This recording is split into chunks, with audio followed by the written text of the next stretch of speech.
23/4/2026 அன்று நடைபெறவுள்ள தமிழக சட்டப்பேரவைத் தேர்தலில் தேசிய ஜனநாயக கூட்டணிக்கு ஆதரவு என தமிழ்நாடு பிராமணர் சங்கம் சென்னை மயிலாப்பூரில் உள்ள தலைமை அலுவலகத்தில் செய்தியாளர்களை சந்தித்த தமிழ்நாடு பிராமண சங்கத்தின் தலைவர் ஸ்ரீ என் நாராயணன் அவர்கள் பேசும்போது 1980 முதல் 45 ஆண்டுகளுக்கு மேலாக தொடர்ந்து சேவை செய்து வருகின்ற தமிழ்நாடு பிராமணர் சங்கம் தற்போது 400க்கும் அதிகமான கிளைகளை கொண்டு செயல்படுகின்றது.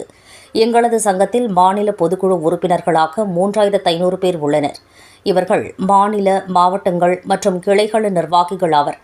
நடைபெறவுள்ள தமிழக சட்டப்பேரவைத் தேர்தல் பற்றிய எங்கள் சங்கத்தினரிடையேயான கருத்து கேட்பு எழுத்து வழியாகவும் எங்களது சமூக ஊடகங்கள் வழியாகவும் நடைபெற்றது. இந்த தேர்தலில் தேசிய ஜனநாயக கூட்டணிக்கு ஆதரவு கொடுத்திட வேண்டும் என்று தாம்பிராஸ் மாநில பொதுக்குழு உறுப்பினர்கள் வலியுறுத்தியுள்ளனர். இந்த அடிப்படையில் 23/4/2026 அன்று நடைபெற இருக்கின்ற தமிழ்நாடு சட்டப்பேரவைத் தேர்தலில் எங்களது சங்கம் அகில இந்திய அண்ணா திராவிட முன்னேற்றக் கழகம், பாரதிய ஜனதா கட்சி, பாட்டாளி மக்கள் கட்சி, அம்மா மக்கள் முன்னேற்றக் கழகம் மற்றும் தமிழ் மாநில காங்கிரஸ் கட்சி ஆகிய கட்சிகளின் வேட்பாளர்களுக்கு ஆதரவளிப்பது என்று தீர்மானிக்கப்பட்டுள்ளது. மேலும் பல ஆண்டுகளாக எங்களது வாக்கு வங்கியினை உருவாக்குவதில் முனைந்து செயலாற்றி தற்போது வெற்றி பெற்றுள்ளோம்.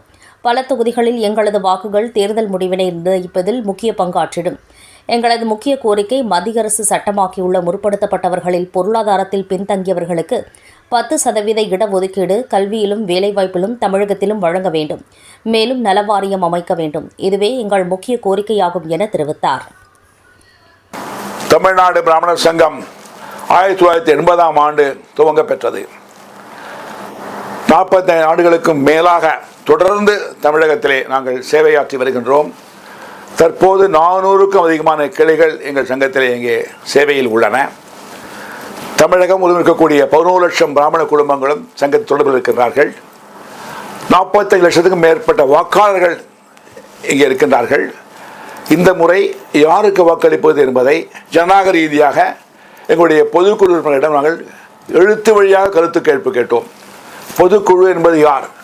கிளை பொறுப்பாளர்கள், மாவட்ட பொறுப்பாளர்கள் மற்றும் மாநில பொறுப்பாளர்களை கொண்டது எங்களுடைய பொதுக்குழு. 3500 பேருக்கும் மேல் உள்ளனர். அந்த அடிப்படையில் பெறப்பட்ட கருத்து கேட்பில் இந்த தேர்தலில் நாம் தேசிய ஜனநாயக கூட்டணி NDA அவர்களை ஆதரிக்க வேண்டும் என்று வலியுறுத்தியுள்ளார்கள்.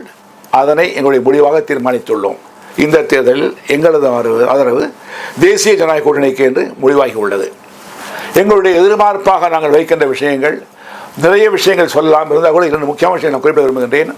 முதல் விஷயம், தமிழகத்திலும் 10% இடஒதுக்கீடு நடைமுறைப்படுத்த வேண்டும், கல்வியிலும் வேலை வாய்ப்பிலும் என்கின்றதை வலியுறுத்துகின்றோம். இரண்டாவதாக, முற்பட்டோரில் இணைந்தோருக்கான, அதாவது poor among the forward communities, அவர்கள் ஒரு நலவாரியம் அமைக்க வேண்டும் என்பதையும் நாங்கள் வலியுறுத்தி கோரிக்கை முன்வைக்கின்றோம். பல ஆண்டுகளாக எங்களுடைய வாக்கு வங்கியை நாங்கள் முனைப்போடு தயார் செய்து வருகின்றோம். தற்போது மிகப்பெரிய வாக்கு வங்கியாக திகழ்கின்றோம். இந்த தேர்தலில் எங்களுடைய வாக்கு வங்கி என்பது மிகவும் பலமுள்ளதாக உருவாகி இருக்கின்றது. பல தொகுதிகளில் வெற்றி தோல்வியை நிர்ணயிக்கின்ற இடத்தில் எங்களுடைய வாக்குகள் உள்ளன என்பதை தெரிவித்துக் கொள்கின்றேன்.